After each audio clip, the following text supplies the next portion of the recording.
balvu piešķīra Mākslas muzejā uz lielajām kāpnēm, un tad visiem tos, kurus izsauc apbalvot, bija jākāp pa tām augšā pa kāpnēm, bet tikai līdz tam pirmajam kāpņu laidienam. Un tas bija, efektīgi, tu kāp pa kāpnēm, sarkana paklāja. Pirmo reizi bija 2001. gadā par izstādi Metropole Rīgā.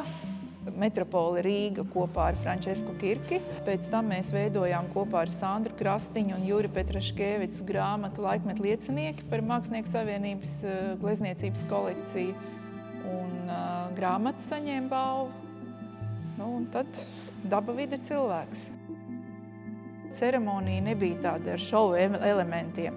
Un pēc pirmās ceremonijas Andris Brēže aizrādīja Sandrai Krastiņai, ka vispār jau forši, bet ļoti būtu svarīgi, lai tomēr ir šis šovs. Un tad palēnām centās. Bet pēdējā balva bija ļoti stilīga. Tikko bija atklāta Rīgas mākslas telpa, pat nebija atklāta, bet pabeigta, man šķiet. Balvas ceremonijas tas idejas autors bija Kristaps Epners, un tā kā balva bija, tur bija laikam uzploterēts uz grīdas, tā kā tāds sporta laukums, sporta arēna. Un māksla pielīdzināta sportam, un viss skaņu celiņš, un arī tas bukletiņš, un to balvas ceremoniju vadīja aizkadra balvas Gunārs Jākapsons. Ja? Tāda paralēla ar sportu, un bija labi, bija jautri.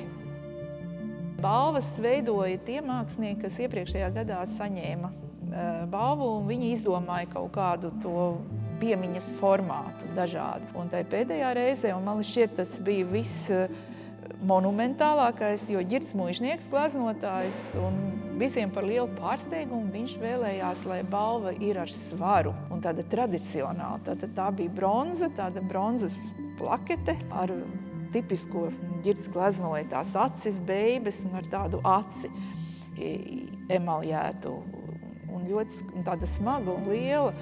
Un tajā pazemē bija augsts, un man bija tāds mētelis, bet tāds bezoders. Un man tā balva bija kabatā visu ballītes laikā, un tā kā tāds svars, jā.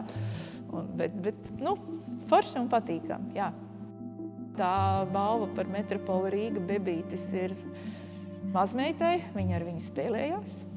Ļoti to Sarmīta Māliņa veidoja, bebis, ļoti skaisti, asprātīgs, bet forši, kad ko tad es viņu stāvētu man plauktā, putētu, bērnam prieks. Tad vēl bija Gļeba Paņķeļējo veidota stikla kolba ar lauru lapām un spirtā, tā mums saplīsa.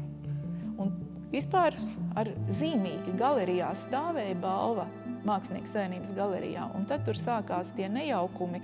Un principā balva saplīsa un visa mūsu sadarbība un vispār labās domas, tur viss tā kā mainījās un beidzās. Tā kā varbūt kādreiz kaut kas notiek ļoti zīmīgi.